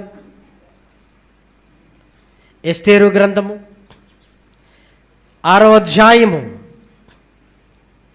ఎస్తేరు గ్రంథము 6వ అధ్యాయము 13వ వచనం. హామాను తనకు సంభవించినదంతయు తన భార్య అయిన జెరెషుకును తన స్నేహితులందరికీ తెలుపగా అతని యొద్దనున్న జ్ఞానులును ఇలాంటిదే చరిత్రలో ఒకటి జరిగింది అని ఆ తాకీదులన్నీ తీసేసరికి దానియేలుకు జరిగింది కనబడింది. ఇదిగో యూదులతో పెట్టుకుంటే ఇదిగో దానియేలుకు పట్టిన గతే హామానుకు పడుతుంది, మీకు కూడా పడుతుంది అనగానే జెరెషు భయపడిపోయింది. కానీ అప్పటికే జరగరాంది జరిగిపోయింది. ఇదిగో హామాను కుటుంబం ఏమైపోయింది? సర్వనాశనం అయిపోయింది. ఎందుకు నాశనమైంది చెప్పండి? పగ పెట్టుకున్నవాడు ఎప్పుడు వర్ధిల్లడు ప్రేమన వారలారా. పగ వానినే దహించి వేస్తుంది. ఎందుకు? వాణ్ణి ఏం చేయాలని ఆలోచిస్తూ మన ఆరోగ్యాన్ని ఏం చేస్తుంటాం? పాడు చేసుకుంటాం ప్రేమన వారలారా, పాడు చేసుకుంటాం. బీపీలు షుగర్లు ఎందుకు వస్తున్నాయి మనకి? ఎందుకు? వాడు 2 అంతస్తుల బిల్డింగ్ కలిగిండు, దాన్ని చూసినప్పటి నుంచి మనకు నిద్ర పట్టదు. కట్టిండు ఎక్కడ తెచ్చిండు వామ్మో ఇంకా నిద్రే పడుతుందిగా. బీపీలు షుగర్లు పెరగవా? కట్టిండు, దేవుడు ఆశీర్వదించాడు, హల్లెలూయా దేవునికి స్తోత్రం అంటే అయిపోయా అంటావా మనం? అను. అమ్మో మనకు లేకపోయినా పర్లేదు, పక్కూడుకుండొద్దు. ఇంత పగెందుకు, ఇంత కుట్ర ఎందుకు? అందుకే మన బుద్ధి చూసారు ఎలా ఉందో. మన ఇంట్లో కరెంటు పోయింది అనుకోండి, పోయిందానో పక్కింటోళ్ళలో పోయిందో లేదో చూడరా అంటాడు. వాడికి ఉంది అంటే మనకు అరే వాడికుండి మనకెందుకు పోయిందిరా అంటాం. వాడికి కూడా పోయిందంటే పోత పని, రాకపోయినా పర్లేదు. ఆడికి పోయిందా? పోయింది. ఏమంటే ఈ బుద్ధులు ఎక్కడి నుంచి చేయండి మనకి? అసలు ఎవరైనా ఎదిగితే సంతోషపడండి, హ్యాపీ. నీ దేవుడు నిన్ను ఆశీర్వదించినట్లుగానే వారిని కూడా ఆశీర్వదించాడు. ఆశీర్వదించకూడదా? నిన్నొక్కడేనా? ఇక ఎవరు ఎదగకూడదా? ఎవరైనా మనకంటే వాక్యం బాగా చెప్పారనుకోండి, అభినందించాలి. తమ్ముడు బాగా చెప్పావు, వెరీ గుడ్. వాక్యం మంచి చెప్తుంటే తగ్గించు అని షర్టు గుంజుతుంటారు. ఇట్లా చెప్పనే రాదు. వాక్యం మీద ముగించు. వాక్యం చెప్పాలో వద్దో తెలియదండి చాలామందికి. పాపం ఎదిగే వాళ్ళని ఎదగనివ్వాలి ప్రేమన వరలారే. ఏముంది చెప్పండి? దేవుడు అందరినీ వాడుకొనగలిగే సమర్థుడు. వాక్యం చెప్పమన్నట్టే చెప్తారు. ఏం చెప్తారు తెలుసా? తమ్ముడు ఫస్ట్ మెసేజ్ నీదే. సంతోషం అన్న. సమయం రాగానే ఒక 5 నిమిషాలు చెప్పే. 5 నిమిషాలు ఏం చెప్పాలి అసలు? ప్రార్థన చేయగానే 5 నిమిషాలు అయిపోద్ది కదా. ప్రార్థన చేయడానికి అయిపోద్ది కదా. ఏముంది చెప్పండి ప్రేమన వారలారా? ఈరోజు నేను చెప్తున్నాను, రేపు మీరు చెప్తారు, నష్టం ఏముంది? ఇక దేవుడు వాడుకోవద్దా ఎవరిని? మన కళ్ళ ముందుండగానే మన వాళ్ళని నిలబెట్టాలి. ఒరే చేయండ్రా సేవ అనుకోవాలి. మీరు ఆలోచించండి. ఆ మంచి మనసు మనకు ఉండాలి. నిన్న రాము అన్న చెప్తున్నాడు, నాకు వాక్యాన్ని పరిచయం చేసింది ఎవరో కాదు, ఇమ్మాన్యుయేల్ అన్న అన్నాడు. మరి ఆయన పరిచయం చేసినప్పుడు స్పీకర్గా ఎవరిని పిలిచాడు? ఆయన్నే. అదండి. ఏముంది చెప్పండి? ఆ గొప్ప మనస్సు మనకు ఉండాలి ప్రేమన వారలారా. ఎదిగేవాన్ని ఎదగనివ్వాలి. సరిగా చెప్పకపోతే దిద్దాలి. సరిగా చెప్పకపోతే సరిదిద్దాలి. తమ్ముడు ఇదిగో ఇలా చెప్పకూడదు. మొన్న కడప ప్రాంతానికి మీటింగ్కి వెళ్ళాను. టైటిల్ ఏంటంటే మనిషి మార్పుకై దేవుని ఓర్పు. టైటిల్. మొదటి మెసేజ్ ఒక తమ్ముడికి ఇచ్చారు. పాపం ఆవేశంతో మాట్లాడుతున్నాడు, ఆవేశంతో అంత అయిపోయిన తర్వాత, తమ్ముడు మన టైటిల్ ఏంటి చెప్పు అన్నాను. దేవుని ఓర్పు అన్నాడు. మరి నీకెందుకు ఆవేశం తమ్ముడు అన్నాను. టైటిల్ ఏం చెప్పావు? నీ ఆవేశం ఎందుకు? నీకెందుకు అంత విరక్తి? శిలువ మీద మరణించినోడే ప్రేమ చూపిస్తుంటే నీకెందుకు అంత కోపం? అంటాడు. ఎందుకింత ఆవేశం? చాలామంది మాట్లాడుతుంటేనండి ఎందుకో ఆవేశం తెలియదు, పనికిరాని ఆవేశాలు. ఒకరిని మార్చాలంటే నీ ప్రేమ కావాలి తప్ప నీ కోపం ఎవడికి అవసరం లేదు. నీకెందుకయ్యా కోపం? ప్రాణం పెట్టినోడే చేతులు జాచి పిలుస్తుంటే ఆఫ్టర్ ఆల్ మైకి మీద ఉన్న నీకెందుకు కోపం? ఎదుటి వాడిని మార్చాలంటే నీ ప్రేమను చూపించు, నీ కోపాన్ని, నీ విరక్తిని, నీ ఆవేశాన్ని కాదు. మన ఆవేశంతో ఏ పనులు చాలవు. నా ఆవేశంతో పనులు జరుగుతుంటే ఇంటికి వెళ్ళి నీ భార్య మీద ఆవేశం పడు, బట్టలు సర్దుకుని ఇంటికి వెళ్ళిపోద్ది. చూసారా? నీ కొడుకు మీద రేగు చూద్దాం, పో అంటాడు, అంతే. మరి ప్రజల మీద ఎందుకయ్యా? ప్రజల మీద ఉండవలసింది సేవకుడికి ప్రేమ. ఈరోజు కొంతమంది మారాలి, ఈరోజు కొంతమంది వాక్యంలో ఆనందించాలి, ఈరోజు కొద్ది మందికి ఇదిగో దేవుని వాక్కులు వాళ్ళని రేపాలి అని సేవకుడిగా నీ ప్రేమను చూపించు తప్ప నీ విరక్తి, నీ కోపం, నీ డాబులు, నీ దర్పాలు ఇవన్నీ పనికి రావు ప్రేమన వారలారా. పేషెంట్ ముందు కూర్చున్నాడు, డాక్టర్ ఏం చేయాలి? నేను ఎక్కడ చదువుకున్నానో తెలుసా? నేనేం చదువుకున్నానో తెలుసా? నేనేం తింటానో తెలుసా? నాకెన్ని ఆస్తులు ఉన్నాయో తెలుసా అన్నాడు అనుకోండి. పేషెంట్ ఏమంటాడు? ఒరే నాయన మందులు రాయిరా, నీ దండం పెడతా అంటాడు. ఆడికెందుకు నీ ఆస్తి, నీ చదువు, నీదంతెందుకు? అవునా కదా? నాకెంతమంది పిల్లలో తెలుసా? వాళ్ళు ఏం చదువుతున్నారో తెలుసా? గివా? డాక్టర్ ఏం చేయాలి? తన గురించి కాదు, వచ్చిన ఆడితో ప్రేమతో మాట్లాడి, ఏంటయ్యా కడుపు నొప్పి? అయ్యో ఏం తిన్నావు? ఏం తిన్నావు? నేను ఏం తినలేదంటే, అట్లా కాదు కానీ మొన్న ఏం తిన్నావు? మొన్న రోడ్ సైడ్ ఏమన్నా తిన్నావా? బజ్జీలు తిన్నానయ్యా. అది అని 2 వారాలు ఇవ్వాడు, తగ్గిపోద్ది అంటే ఎలాంటి మందులు రాశాను అనుకుంటున్నావు? మళ్ళీ నా దగ్గరికి నువ్వు రావలసిన అవసరం కూడా లేదు. డాక్టర్ మాటలకే సగం రోగం పోద్ది. అలా ఉండాలి. లోకంలో డాక్టర్లు అలా ఉంటే పరమ వైద్యులుగా మనం ఎలా ఉన్నామండి? మనం ఎలా ఉన్నాం? కోపం, ఆవేశం ఎందుకు పనికిరానివండి? ఒక హృదయాన్ని కదిలించాలంటే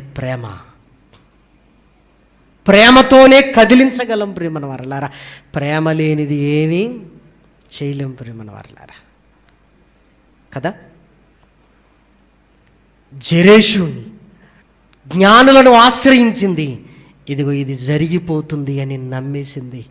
అప్పటికే జరగాల్సిందంతా జరిగిపోయింది ప్రేమన వారలారా. ఇప్పుడు చెప్పండి, దేవుడు మొర్దెకై పక్షాన ఉన్నాడు, మొర్దెకై విరోధి ఎవడు? విరోధి అన్నవాడు లేడు. మొర్దెకై సింహాసనం మీదికి వెళ్ళాడు, హామాన్ ఎక్కడికి వెళ్ళాడు? ఉరి కొయ్య మీదికి వెళ్ళాడు. కుటుంబాలు నాశనం అయిపోయాయి ప్రేమన వారలారా. ఎప్పుడు కూడా శత్రువుతో పోటీ పడకండి, ఎప్పుడు కూడా దేవునిలో ఉండండి ప్రేమన వారలారా. కాలచక్రం గిర్ర తిరుగుతుంది. దేవుడు నిన్నెక్కడ కూర్చోబెడతాడో ఏమండి ఒకరోజు వస్తుంది ప్రేమన వారలారా. నీ కంటికి శత్రువు అన్నవాడు కూడా కనపడడు ప్రేమన వారలారా, కనపడడు. అనకాపల్లిలో ఒక పాస్టర్ గారు శాశ్వత ప్రేమ టీవీ కార్యక్రమాలు వస్తుంటాయి, శుభవార్త ఛానల్లో, మీకు తెలుసు. ఒక పాస్టర్ గారు ఎప్పుడు కాంటాక్ట్లో ఉండేవాడు. అయ్యా శుభవార్త ఛానల్లో ప్రసంగాలు పెట్టుంటాను, విని నేను ఆదివారం అవే చెప్తానయ్యా అని చాలా చక్కగా ఆత్మీయంగా ఉండేవారు. ఒకరోజు, అయ్యా మా చిన్న మందిరాన్ని కూలగొట్టేసి పెద్ద మందిరం కట్టుకోబోతున్నాం అయ్యా, ప్రార్థన చేయండి అన్నారు. ప్రార్థన చేశాం. తర్వాత, అయ్యా ఆ పక్కనే ఉన్న ఆయన అస్సలు మందిరం కట్టియట్లేదయ్యా, గొడవ చేస్తున్నాడయ్యా, గొడవ. ఏం చేయాలో అర్థం కావటం లేదు. మీరు ఏం చేయొద్దు, దేవుడు మీ పక్షాన ఉండగా మీకు విరోధి ఎవడు? ఏం చేయొద్దు. ఆ రాజకీయ నాయకుల దగ్గరికి వెళ్ళి మాట్లాడదామంటున్నారు అన్నారు. అంటే దేవుని కంటే గొప్పవాడు వాడి దగ్గరికి వెళ్ళడానికి? రాజకీయ నాయకులు దేవుని కంటే గొప్పవాళ్ళ? కాదు. దేవుని దగ్గర మొరపెట్టుకోండి. మీరు ఆయనలో ఉండండి, మీరు ఆయనలో ఉండండి, ఆయనలో ఉండండి. కాలచక్రం గిరున తిరుగుతుంది. 2 సంవత్సరాలు గతించిపోయింది. 2 సంవత్సరాల తర్వాత 2022లో ఫోన్ కాల్ వచ్చింది. అయ్యా దేవుడు కార్యం చేశాడయ్యా, దేవుడు గొప్పోడయ్యా అన్నాడు. ఏం చేశాడయ్యా అని అడిగాను. ఏం చేశాడంటే, అయ్యా కరోనాలో వెళ్ళిపోయాడయ్యా, కరోనాలో వెళ్ళిపోయాడయ్యా. విచిత్రం ఏంటంటే వాళ్ళ కుటుంబ సభ్యులకి, ఇదిగో దేవునితో పెట్టుకున్నందుకే మా కుటుంబానికి ఇలా జరిగి ఆ పక్క స్థలం కూడా మందిరం కట్టుకోండి అన్నారయ్యా. వాళ్ళ స్థలం కూడా ఇచ్చేశారయ్యా. మందిరం ఇంకా పెద్దగా అయిందయ్యా. ఓపిక, దట్స్ ఆల్, అంతే, ఓపిక. మరి వీళ్ళేం చేశారు? ప్రార్థన, దేవుని యందు ఉండటం. నాయన శత్రువుల గురించి ప్రార్థన చేయమన్నాం. రోజు వాళ్ళ కుటుంబం గురించి వీళ్ళు ప్రార్థనే. నాయన దీవించిన ఆయన, దీవించిన ఆయన, దీవించిన ఆయన, దీవించిన ఆయన, దీవించిన ఆయన, దీవించిన ఆయన, దీవించిన ఆయన. వీళ్ళు ప్రార్థన చేయటమే అయిపోయింది. ఇప్పుడు మన వాళ్ళారా, నీకెవరైనా శత్రువు అని నువ్వు అనుకుంటే, నిన్నెవరైనా శత్రువుగా భావిస్తే నువ్వు ఏమి చేయవలసిన అవసరత లేదు. దేవుడు నీ పక్షాన ఉండాలి. అది ముందు చెక్ చేసుకో. ఆయన నీ పక్షాన ఉండాలంటే ఆజ్ఞలు మన జీవితంలో ఉండాలి. ఇప్పుడు ఆజ్ఞలేంటి? 2. మొదటిది దేవుణ్ణి ప్రేమించాలి, రెండవది పొరుగువానిని ప్రేమించాలి. ఈ 2 ఆజ్ఞలలో నువ్వు ఉండగలిగితే దేవుడు తప్పనిసరిగా కార్యం చేస్తాడు. అసలు శత్రు అన్నవాడు నీకు ఉండనే ఉండడు. ప్రేమన వాళ్ళారా, నమ్ముతున్నారా? నమ్ముతున్నారా? ఒకవేళ నమ్మితే ఇప్పుడే ఫిక్స్ అయిపోండి. నాయనా నేనేం చెయ్యను, నేను నీలో ఉంటాను. నిన్ననే చెప్తున్నారు, అన్న మళ్ళీ వచ్చే సంవత్సరం కూడా మీరు వస్తారని భారతక్క గారు. అప్పుడు చెప్తాను, ఇదిగో ఇదే గుర్తు చేస్తాను, సంవత్సరం తిరిగింది, ఏం జరిగిందో చెప్పండి అంటే మీరే చెప్తారు. మరి దేవుడు ఎందుకు జోక్యం చేసుకోవట్లేదంటే ఆయన మన పక్షాన లేడు గనక మన బతుకులు ఇలా ఉన్నాయి. ఆయన పక్షాన ఎందుకు లేడంటే ఆజ్ఞలలో మనము ఉండట్లేదు. ఆయననే ప్రేమించమంటే డబ్బును ప్రేమిస్తాం, ఆయననే ప్రేమించమంటే పదవిని ప్రేమిస్తాం, ఆయననే ప్రేమించమంటే ధనాన్ని ప్రేమిస్తాం. దేవుడు మన పక్షాన ఉండట్లేదు. పొరుగువాన్ని ప్రేమించమంటే ద్వేషిస్తాం.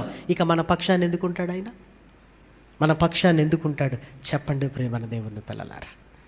లేదు, దేవుడు నా పక్షాన ఉండాలి అంటే ఆజ్ఞలు నీ జీవితంలో ఉండాలి. ఆజ్ఞలు నీ జీవితంలో ఉంటే ఖచ్చితంగా దేవుడు నీ పక్షాన ఉంటాడు. దేవుడు నీ పక్షాన ఉంటే మనకు విరోధి అన్నవాడు ఎవడు లేడు. ప్రేమన వారలారా, ఫిక్స్ అయిపోండి. హామాను చరిత్రలో ఇదిగో ముగిసిపోయింది. మొర్దెకై చరిత్ర ప్రధానిగా లిఖించబడింది. ప్రేమన దేవుని పిల్లలారా, ఎంత గొప్ప చరిత్రలో ఉంటున్న సంగతులు మన కళ్ళ ముందు పెడుతున్నాం. ప్రేమన వారలారా, దయచేసి ఆలోచించండి. యేసుక్రీస్తును శత్రువుగా భావించారు శాస్త్రులు, పరిసయ్యులు. కానీ ఏం జరిగింది? నిషేధింపబడిన రాయి మూలకు తలరాయి అయింది.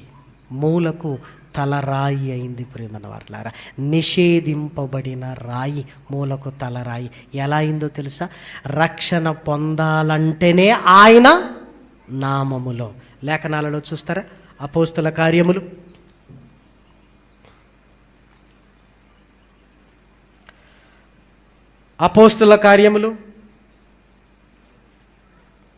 4వ అధ్యాయము, అపోస్తుల కార్యము 4వ అధ్యాయము 11వ వచనం. ఇల్లు కట్టువారైన మీరు తృణీకరించిన రాయి ఆయనే, ఆ రాయి మూలకు తలరాయి ఆయను. మరి ఎవని వలన రక్షణ కలుగదు. ఈ నామముననే మనము రక్షణ పొందవలెను గాని ఆకాశము క్రింద మనుషులలో ఇయ్యబడిన మరి ఏ నామమున రక్షణ పొందలేము. యేసుక్రీస్తును తృణీకరించారు, కానీ వాళ్ళు రక్షణ పొందాలంటే ఆయన నామమున వంగాల్సిన పరిస్థితి ఏర్పడింది ప్రియమైన వారలారా. కాబట్టి జీవితాలు చాలా చిన్నవి ప్రియమైన వారలారా. కొద్ది కాలము తలదించుకొని బతికితే మరికొద్ది కాలానికి ఏం జరుగుతుందో మనమే కల్లారా చూస్తాం ప్రియమైన వారలారా. దేవుని కార్యాలు తప్పనిసరి జరుగుతాయి, కానీ వెంటనే జరగవు, కాస్త ఆలస్యం అవుతుంది. ఈ ఆలస్యంలో దేవుడు నా పక్షాన ఉన్నాడా లేదా అని మనల్ని మనం చెక్ చేసుకోవాలి. ఆజ్ఞలలో నీ జీవితాన్ని ఉంచుకోగలిగితే దేవుడు నీ పక్షాన ఉంటాడు ప్రేమన వారలారా. దేవుడు నీ పక్షాన ఉంటే నీకు విరోధి అన్నవాడు ఎవడు ఉండడు. చాలా కాలం క్రిందట ఒక ముసలావిడ రోజు ఇంట్లో ప్రార్థన చేసుకుంటూ ఉండేది. ఆ ఇంటి పక్కనే ఒక హేతువాది ఉండేవాడు. ఒక హేతువాది, దేవుణ్ణి నమ్మడివాడు. ఈ ముసలామె ప్రార్థన చేసుకునేటప్పుడు అప్పుడప్పుడు కాస్త ఇటు వినబడేదట. ఈ ముసలావిడికి ఏడ పని లేదు, ఎప్పుడు దేవుడు దేవుడు అంటే అసలు దేవుడు ఎక్కడున్నాడు, ఎవరు లేరు కదా అని చాలాసార్లు చెప్పి చూశాడట, కానీ ఆమె వినట్లేదు. మరలా కొన్ని రోజులు పోయిన తర్వాత ప్రార్థన చేస్తుంది. ఈసారి గట్టిగా ఏడ్చుకుంటూ ప్రార్థన చేస్తుందట. అసలు ఏం జరుగుతుంది అని ఒక్కసారి ఆ తలుపు ఓపెన్ చేసి కాసేపు ఇలా చూశాడట. చూసినప్పుడు ఆమె గట్టిగా, అయ్యా తినడానికి సరుకులు లేవయ్యా, నాకు భోజనం పెట్టయ్యా, ఇదిగో నీ మీద ఆధారపడుతున్నానయ్యా, ఇదిగో సరుకులన్నీ ఈ రోజుకే ఉన్నాయి, నాకు రేపటికి సరుకులు లేవయ్యా అని ఏడుస్తూ ప్రార్థన చేస్తుందట. ఆ ప్రార్థన వీడు విన్నాడు. విని ఏమనుకున్నాడంటే, ఈ ముసల్దానికి మంచి పాఠం నేర్పిస్తాను. దేవుణ్ణి అడుగుతుంది, దేవుడు ఆకాశం నుంచి ఏమైనా సరుకులు, బియ్యాన్ని, కారాన్ని, ఉప్పును కింద పడేస్తాడా పిచ్చిది కాకపోతే అని వెళ్ళి 3 నెలలకు సరిపోయే సరుకులన్నీ కొన్నాడట. ఎన్ని నెలలకు? 3 నెలలకు. అంటే వీడి ఆలోచన ఏంటంటే, ఇప్పుడు నేను వెళతాను, వెళ్ళి తలుపు కొడతాను, తలుపు కొట్టగానే ఆ ముసలావిడ వస్తుంది, వచ్చి ఈ సరుకులన్నీ నాకెందుకయ్యా అంటది. అప్పుడు నీ దేవుణ్ణి అడిగితే నీ దేవుడు నీకు ఇయ్యలేదు, ఇదిగో నేను దయ్యాన్ని, ఇదిగో నేను ఇస్తున్నాను, 3 నెలలు బతుకొని చెప్తాను. అప్పుడు ఆ ముసల్దానికి ఏం తెలుస్తుంది? దేవుడు సహాయం చేయలేదు, నాకు సహాయం చేసింది ఎవరు? దేవుణ్ణి నమ్మనోడు దయ్యమే నాకు సహాయం చేసింది అనుకుంటే దేవుడు లేడు, ఏం లేదని తెలుసుకుంటుంది అనుకున్నాడు. అనుకొని ఇదిగో నెత్తి మీద ఒకటి పెట్టుకొని, ఈ భుజాన్ని కూడా తగిలించుకొని, ఈ భుజాన్ని కూడా తగిలించుకొని, వీపు కూడా తగిలించుకొని అష్ట కష్టాలు పడుతూ 3 నెలల సరుకులన్నీ తీసుకొచ్చి గట్టిగా తలుపు కొడుతున్నాడు. ఎవరో తలుపు కొడుతున్నారు అని ఆ ప్రార్థన ముగించుకొని వచ్చేసింది ముసలావిడ. సరుకులు చూడగానే చాలా సంతోషం వేసింది. ఆ సరుకులు ఇయ్యగానే తీసుకుంటుంది, అన్నీ తీసుకుంటుంది. కానీ వాడు అనుకుంటున్నాడు, ముసలి ఈ సరుకులు ఎక్కడి అని అడగట్లేదేంటి, అడిగేటట్టుగా కూడా లేదు, లాభం లేదని, ముసల్దానా సరుకులైతే తీసుకుంటున్నావు, ఇవి ఎక్కడివని అడగవా, ఇవి ఎక్కడివని నువ్వు అడగవా అన్నాడు. ఆమె ఏమన్నదంటే, అయ్యా ఎందుకు అడగాలయ్యా, దేవుడు తలుచుకుంటే దయ్యమైనా ఇంటదయ్యా అన్నదట. దేవుడు తలుచుకుంటే దయ్యమైనా వింటదయ్యా అన్నాడట. ఇలానే స్టన్ అయిపోయాడట. అంటే దేవుడు నన్ను వాడుకొని ముసల్దానికి ఏమిచ్చాడు? ఇప్పుడు సరుకులు ఇచ్చాడు. ఏం మాట్లాడాలో అర్థం కాలేదట. ఎందుకంటే ముసలావిడ అలా మాట్లాడుతుందని ఎక్స్పెక్ట్ చేయలేదు. నిజమే కదా, దేవుడు తలుచుకుంటే ఎవరైనా వినాలి, దయ్యమైనా వినాలి. ఇంకా శత్రువు ఎవరున్నారు మనకు విరోధేవుడు? మనకు విరోధి ఎవడు చెప్పండి? మీరు ఆలోచించండి. దేవునిలో ఉంటే నీకు విరోధి అన్నవాడు ఎవడూ లేడు. అసలు విరోధి కాడు. ఎందుకు? దేవుడు చెప్పిందే వాడు చేయాలి. అందుకే బైబిల్లో ఏముంది? దయ్యములు కూడా దేవుణ్ణి నమ్మి వణుకుచున్నవి. నువ్వు నమ్మిన దేవునికి దయ్యాలే వణుకుతుంటే నువ్వెందుకు భయపడుతున్నావు?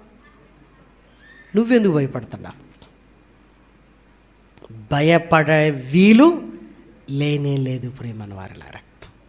వీలు లేనే లేదు. అందుకే బ్రతికుండగా మనకు శత్రువులు ఎవ్వరూ లేరు. అందరితో సమాధానము కలిగి ఉండాలి. ఎవరైనా మనల్ని శత్రువులుగా భావిస్తే మనం ఏం చేయవలసిన అవసరత లేనే లేదు ప్రియమైన వారలారా. చాలాసార్లు కొంతమంది ఇళ్ళకు వెళుతున్నప్పుడు వారు కుక్కను పెంచుకుంటారు. గేటు తీయగానే కుక్క పరిగెత్తుకుంటూ వచ్చింది అనుకోండి, ఆ కుక్కతో మనం ఫైటింగ్ చేయవలసిన అవసరత లేదు. పో కర్ర తీసుకొని రాయి తీసుకొని మనం ఏం చేయవలసిన అవసరత లేదు. మరి ఏం చేయాలి చెప్పండి? ఇంట్లో యజమానుడు ఉంటాడు, మనకు తెలిసిన ఆయన. ఏమంటే ఒక్కసారి బయటికి రండి మీరు అనాలి. ఆయన బయటకు వచ్చి కుక్కను పైకి వెళ్ళండి అనుకోండి, టక్కన ఏమైపోద్ది? పైకి వెళ్ళిపోద్ది. హ్యాపీగా లోపలికి వెళ్తావు. ఇప్పుడు ఆయనను పిలవకుండా మనమే కుక్కతో పోరాడి ఆగు ఆగంటే అది ఇంకా రెచ్చిపోతుంటుంది. మనం ఏమనద్దు. ఫోన్ తీసుకొని ఒక్కసారి మీరు బయటికి రండి అనాలి. బయటికి రాగానే కుక్కను గద్దిస్తాడు. కుక్క ఏమైపోద్ది? లోపలికి వెళ్ళిపోద్ది. మీరు ఆలోచించండి. దుష్టుడు కూడా కుక్క లాంటి వాడు. వాడితో మనకు ఫైటింగ్ ఏంటి? మరి దేవుడెవరు? యజమానులు లాంటి వాడు. ఈ కుక్క మరుగుతున్నప్పుడు మనం ఎవరిని పిలవాలి? యజమాని పిలవాలంటే నోర్మోయ్ అంటాడు అంతే. ఇంకా కుక్క సైలెంట్ అయ్యాట వెళ్ళిపోద్ది. హ్యాపీగా లేదు. రా చూసుకుందాం, నువ్వు కుక్కవు నేను మనిషిని, నువ్వు నన్ను గరుస్తావా, నేను కాలిర కొడతా. దాంతో నీకెందుకు ఫైటింగ్? అది గరిచింది అనుకోండి, బొడ్డు చుట్టూ ఏం చేయాలి?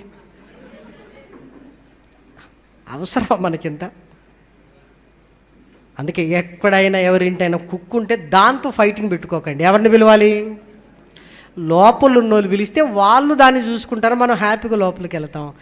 దుష్టుడు కూడా అలాంటి వాడే. వాడితో మనకెందుకు ఫైటింగ్? మనం పరలోకానికి వెళ్ళే వాళ్ళం, వాడు పాతాళానికి కన్ఫామ్ అయినోడు. వాడితో నీకెందుకు?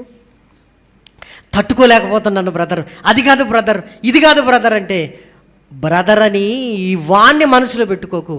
ఆకాశమందున్న దేవుని వైపు చూడు అంతే. దేవుడు ఒక్కసారి సైలెంట్ అన్నాడు అనుకోండి, దుష్టుడు ఏమీ చేయలేడు ప్రేమన వారలారా. అందులో ఏమాత్రం అనుమానము లేదు. యాకోబు గారు రాసిన పత్రికలో చూడండి. యాకోబు గారు రాసిన పత్రికలో వ్రాయబడిన చక్కటి మాట ప్రేమన దేవుని పిల్లలారా. 4వ అధ్యాయము, యాకోబు గారు రాసిన పత్రిక 4వ అధ్యాయము 7వ వచనం. కాబట్టి దేవునికి లోబడి ఉండుడి, అపవాదిని ఎదురించుడి, అప్పుడు మీ యొద్ద నుండి వాడు పారిపోవును. దేవునికి లోబడి ఉంటే అపవాది పారిపోతాడు ప్రేమన వారలారా. ఇక వాడే పారిపోయినప్పుడు నీకు శత్రువు ఎవరు? దేవుని యందు మనం ఉంటే మనకు శత్రువులు ఎవరు లేరు. అదే పౌలు గారు రోమీలకు లేఖన రాస్తున్నాడు. ఇట్లుండగా ఏమందుము, దేవుడు మన పక్షముగా ఉండగా మనకు విరోధి ఎవడు? మనిషి కానే కాదు, చివరికి దుష్టుడు కూడా